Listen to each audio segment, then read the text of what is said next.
Welcome back to my channel flavours by Shubhra. আজ তৈরি করব 9 রকম সবজি দিয়ে নবরত্ন খিচুড়ি। নবরত্ন খিচুড়িটা তৈরি করার জন্য নিয়েছি 9 রকম সবজি। নিয়েছি ফুলকপি, গাজর, শিম, আলু, বিনস, মটরশুঁটি, টমেটো, আদা, কাঁচা লঙ্কা। এই হলো 9 রকম সবজি। আর নিয়েছি গোবিন্দভোগ চাল, মুগের ডাল। আর এদিকে সোমবারে নিয়েছি শুকনো লঙ্কা, তেজপাতা, জিরে, লবঙ্গ, দারচিনি, গোলমরিচ, ছোট এলাচ। আর এদিকে জিরে, আদা, কাঁচা লঙ্কাটা আমি পেস্ট করে নেব। প্রথমে হালকা করে একটু মুগ ডালটা ভেজে নিচ্ছি।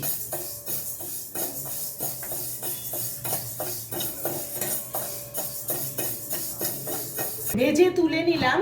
এবার কড়াইতে দিয়ে দিচ্ছি সর্ষের তেল। এখন তেলে সমস্ত রকম সম্বারটা দিয়ে দিলাম। শক্ত সবজিগুলো আগে দেব। প্রথমে আলু দিচ্ছি,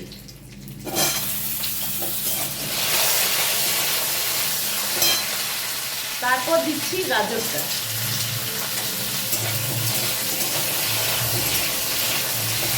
এবারে দেব ফুলকপি,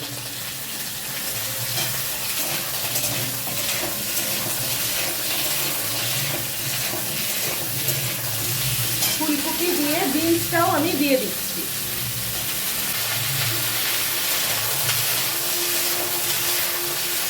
ডিমটাও দিয়ে দিলাম।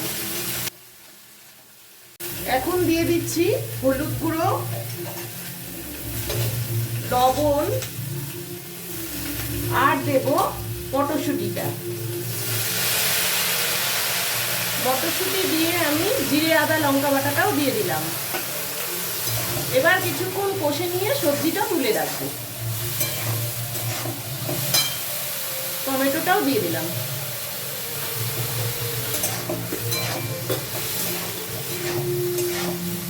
সবজিগুলো সমস্ত কষানো হয়ে গেছে। এবার এটা আমি উঠিয়ে রাখবো। আবার কড়াই গরম করে দিয়ে দিচ্ছি কিছুটা সর্ষের তেল। তেলে দুটো তেজপাতা আর কাঁচা লঙ্কা দিয়ে আমি এবার চালটা ভেজে নেব।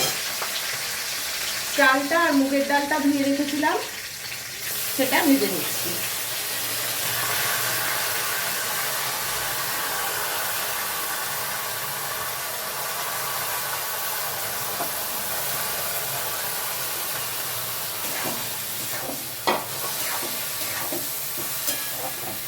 এখন চালে আবার কিছুটা লবণ হলুদ দিয়ে দিচ্ছি। খানিকক্ষণ ভেজে নিয়ে তারপর জলটা ফুটিয়ে দিয়ে দেব। এই নবরত্ন খিচুড়িটা পুজোর দিনে খুবই সুন্দর লাগে। সব রকম সবজি এর মধ্যে দেওয়া থাকে, আলাদা করে সবজিরও প্রয়োজন হয় না। চালটা ভাজা হয়ে গেছে। এখন আমি জলটা বসিয়ে দেব। কিছুটা জল দেওয়া আছে, আর কিছুটা দিয়ে দিচ্ছি। জলটা গরম হয়ে গেছে। এখন আমি চালটা ছেড়ে দেব।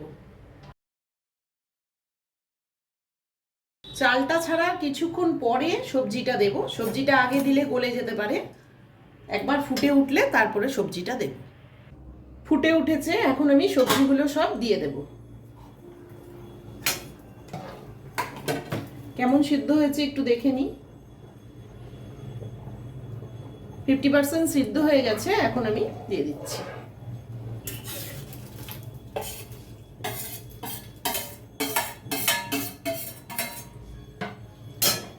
সব ফুটে উঠলে সব শেষে দেব একটু ঘি আর চিনি। এবারে দিয়ে দিচ্ছি 1 চামচ চিনি।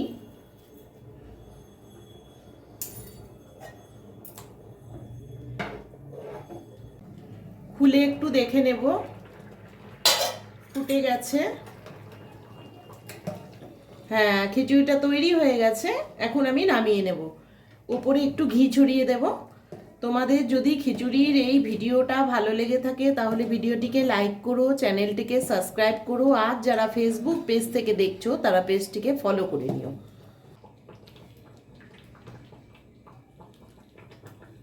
নবরত্ন খিচুড়ি রেডি। এবার আমি তুলে নেব।